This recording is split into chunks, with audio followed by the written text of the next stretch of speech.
Hello, it is Wisdom Wednesday, June 20th, 2018. I believe it's the last day of spring, and it is a beautiful last day of spring here in sunny Arizona as the sun sets in the west over the mountains. And I leave you with this quick bit of wisdom it's very important for yourself to understand that winners focus on the results. Losers focused on the cost of anything. Anything to do with business, any cost of advertising, marketing, cost, in this case, I was discussing today, cost of attending an event. And actually, that's what I'm here to say. We weren't discussing at all the cost of attending the event. And it's a $10,000 per person event. It's Joe Polish's Genius Network annual event. And I was talking with one of his Genius X members. That's the $100,000 a year group that Joe has. Jason Fladlin, genius marketer, just put out his new book, One to Many, The Secrets of Webinar Success. Highly recommend you go to Amazon and grab it. You can wait until Jason appears on an upcoming cover of an issue of my Rhino Monthly magazine, or his interview appears on the Rhino Daily podcast. But he has sold tens of millions, probably well over $100 million worth of goods and services through webinars. But one of the things I was discussing with him is how his framework and his system for webinars is not, of course, not just about webinars. It's about any kind of persuasion, marketing, selling that you're doing. But anyway, we're discussing how he's a member of Joe Polish's 100K a year group. I used to be, for a couple of years, I was a member of Joe's 25K a year group. And we're talking about the time that Jason sat down across from me at his first ever 25K meeting. I don't know, 4 or 5 years ago. And he remembered meeting me there. And we, talked about it. And then I talked about this sales letter that he just wrote and just arrived on Monday. And I shared it on Direct Mail Monday. So you can scroll through wherever you're watching this and watch that video. I talked about Joe Polish's big red envelope, where usually he is sending a sales letter, a pitch, an invitation to attend his annual event. And this is something I think he gets about 1,000 applicants a year and accepts about 300 attendees. But this was a special letter sent to people like me that are former members of the group, which is a very smart thing to do in your business as well, to target people that used to give you money. They're not giving you money anymore. Much easier to attract those people to start giving you money again than to go after new people, strangers, where you have to prove your value and trustworthy and that you're a good person and you care about them and you provide a good product or service. All that's been done, of course, if someone's paid you money, unless you've done something to screw it up. But in most cases, unless you've done something to screw it up, that's not why you lose a customer. You lose a customer just because you did not stay in touch with them and they pretty much forgot about you. Anyway, this letter appears. I have not forgot about Joe or Jason. And it's Jason's 12-page sales letter inviting me to attend the annual event, which is $10,000 a person. But we never discussed, it wasn't about the cost. It's $10,000. The discussion was all about the results, the value, what I would get, and what I could do with attending the event. And so we discussed a few things around that and reminded me that, anywhere I go to a conference or a group or a board or anywhere, just hanging out or discussions I have throughout the day through whatever way that we have discussions over the phone or an email or anything with top performers, most successful people, not focused on the cost of anything. So think about in your life something that is just my suggestion. If you're having trouble with that, understand that the cost of anything is relative. So think about a time in your life where something seemed like a lot of money, and now you don't even give something like that a second thought. So think about when you were 5 years old and, Tooth Fairy came and gave you a certain amount of money and you were jumping for joy over how much the Tooth Fairy gave you. Now, to date myself, I think the Tooth Fairy would leave me a nickel or a dime. But nowadays it's probably, I don't know, $1, $2, $5, $10, whatever. But whatever it is, the money is likely to have the same buying power. So think as a little kid what $5 meant to you. Ooh, wow, that's great. And nowadays, so you might have looked at something that cost $20. You're walking through a store as a kid, or if you have kids, you're walking through the store and your kid wants something that's like $20 or $50. You're like, yeah, no, you can't have that, whatever, it's too much. But maybe a little older kid, like a teenager, you'd say, well, but if you work for it, if you rake the leaves or take out the garbage or shovel the snow or whatever it is, then I'll, pay you X amount an hour, or after 10 hours, I'll buy you that, or you can earn it, or something like this. Because that item to you, that 20 or 50 or $100 for that item is so insignificant, it means nothing. But think back to when you were a little kid and you got $1 from the Tooth Fairy, $100. Like, that sounds crazy. I saw this posted today. So you want to think about it both ways. You want to think about it for yourself. Are you looking at anything for your business? And here, of course, I'm talking about for your business. I mean, this applies to your personal life, hopefully, as well. That if you're going on vacation, you're not looking to take your wife to a beautiful vacation for 2 weeks and stay in the Motel 6 because you're focused on the cost. And you're like, oh, look, honey, $29 a night. Boom. You're like, I want to get an ocean view. I want to get, a suite. I want to get good service. I want to get whatever it is you want to get. You're looking at the results. You're looking at what you want, the value, what you want to get.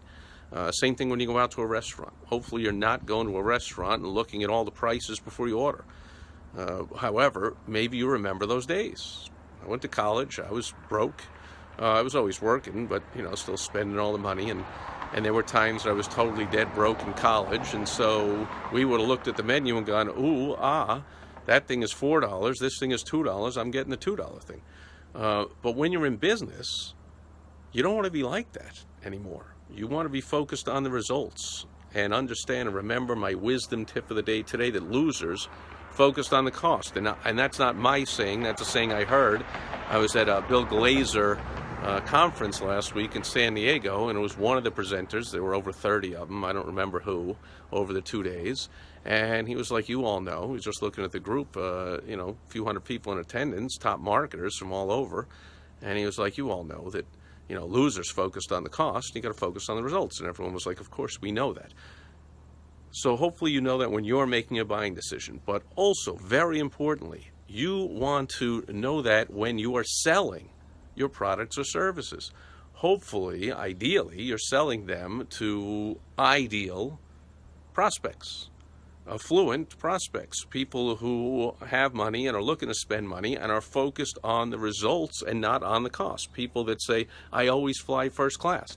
They don't go to, whatever, discountairfare.com or priceline.com and say, ooh, can I get the cheapest thing in the back row next to the baby crying and the 6 people sneezing the whole time, and I'm jammed in the middle seat in between 2 big fat guys because I was looking at the cost of that trip.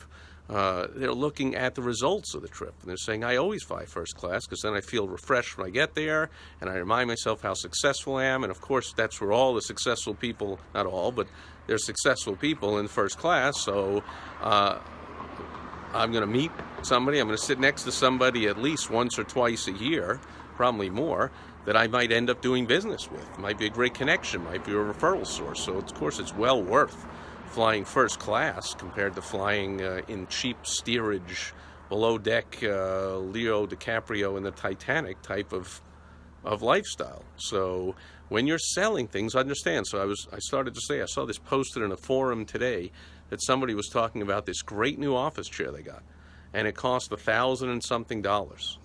And I think I have the same chair. I'm not sure. But anyway, and they were raving about how it does this and that, and it's really good for your back and whatever, and this comfortable and all this kind of stuff. So he has more energy, he gets more done, blah, blah, blah.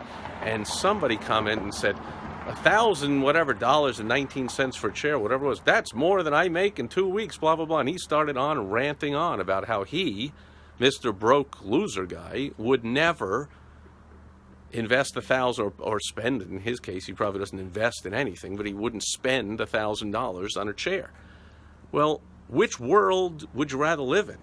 I'm like, I wouldn't even think about $1,000 for a chair. I'm sitting in a chair for hours a day, working with my clients. I'm on the phone, I'm on the computer, I'm reading something, I'm doing work at my desk, and yeah, I made this decision long ago to get the very best chair that I could get, because that affected my health and my sanity and my happiness. And same thing with a mattress, that we spend another however many hours of our life, another third of our life. If it's a third of the life in the chair, third of the life in the mattress. Like, we also bought a top-of-the-line mattress. We did not scrimp around when we purchased a mattress. We said, what's the best one you got? Boom, that's the one we got. And then we got a custom something added on to the top or something, I don't even remember. But we certainly weren't focused on the cost. We were focused on how long is this thing going to last, and how good is it going to be for our back and for our health, and therefore for our energy, and therefore for our enjoyment of life. So think about it in your own life when you're making purchasing decisions, but by all means, absolutely, think about that when you're selling things. And just because you might think it's crazy to spend $1,000 on a chair, well, if you're selling $1,000 chairs and that's how you think, good luck selling them.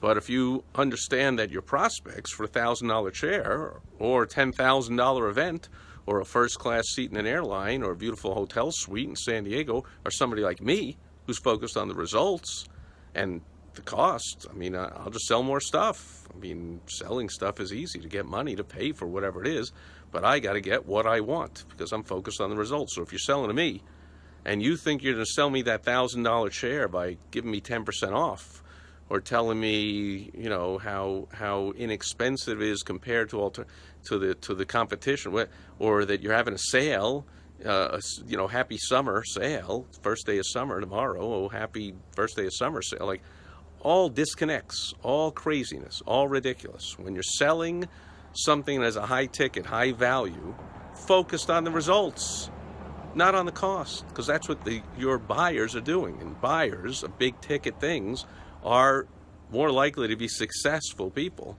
than to be losers. And I, like I said, used to be a loser when I was broke and didn't realize how easy it was to make money and didn't understand sales and marketing and persuasion and behavioral psychology. And man, I had a hard time, and I was focused on all the cost of everything. Terrible way to go through life. Hopefully you're not that person. Hopefully you're not selling to that person.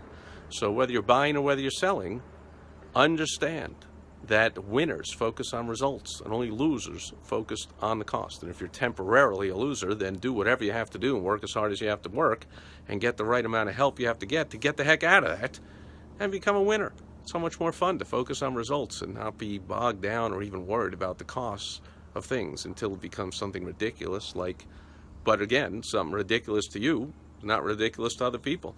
You know, in this area here, I mean, I could just look around and see 5, 10, 15, 20, $30 million homes.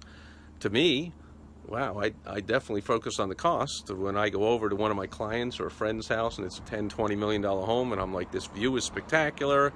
Wow, this infinity pool is unbelievable, and the tile is amazing, and the way this opens up, and this and that, and whatever, and you're right on this golf course, and it's all fantastic. And I'm like, yeah, but blah, blah, blah. And then I'll focus on the problem. Being a loser of luxury real estate. If you're selling luxury real estate, understand that your buyers are not focused on the cost. They're looking for, does it have the greatest view around? Does it have that great pool? Will it impress everybody? Will I be able to feel good or make business deals or impress my boss or my clients or whoever it is, the reason people are investing in that? Or maybe it's just, you know, the best investment. You know, I'm going to invest in real estate. I want the most expensive, best home there is around. That's the one I want. For whatever reason, don't be a loser. Be a winner. All right. Oh, haven't said hello to everyone here. Steve is here from the land down under. Great seeing you, Steve, and good morning to you. Steve Zatarga is also here, and Tyler is here, and Bernie is here, and I'm scrolling back to a whole bunch more people here, but I don't see any questions, comments, concerns. Hopefully that's because you all agree and you all go, duh, no kidding. Losers are focused on the cost of things, but winners are focused on the results.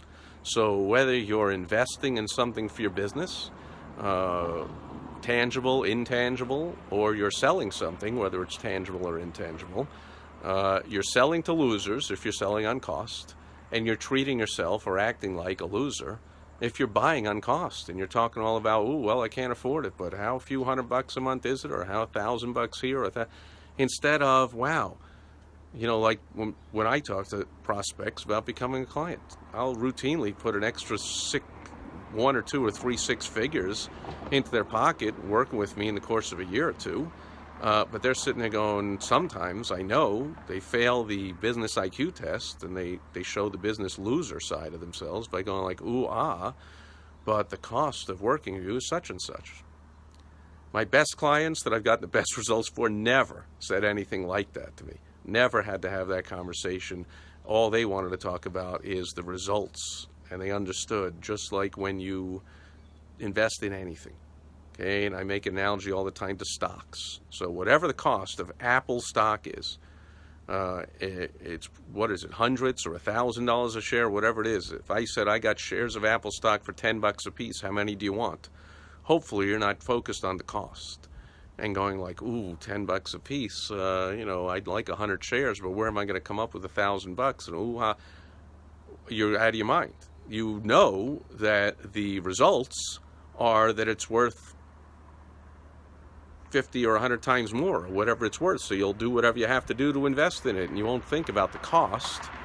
But not everything has that obvious value like stock does, because there's a stock market and there's published prices, and everyone knows the value of every stock at any given time. How good are you at knowing what you need and what you want for your business, that you understand the value that well and you can make that easy a decision? Wow, that cost so much less than the value I'm going to get. I'm focused on that value, on that results. I want to make an extra $1 million this year. That's what a lot of people talk to me about when they become my client. I want to make an extra high $500,000 this year, Steve. That's why I'm going to work with you. Sounds great. Let's do it. I mean, I got to ask a lot of questions and figure out if I believe that that their business is right to get to that position. They just they aren't taking the right actions or don't have the right help or whatever it is, and I can easily help them do that. Then I take them on as a client, and that's what we do. And so I have that conversation all the time when I'm buying and when I am on the selling end of things, on the other side of the cash register, where you want to be most of the time, of course, that I'm focused all on the results. Good news, that's where the winners are. Hopefully, you treat yourself like a winner, and that's what you do as well.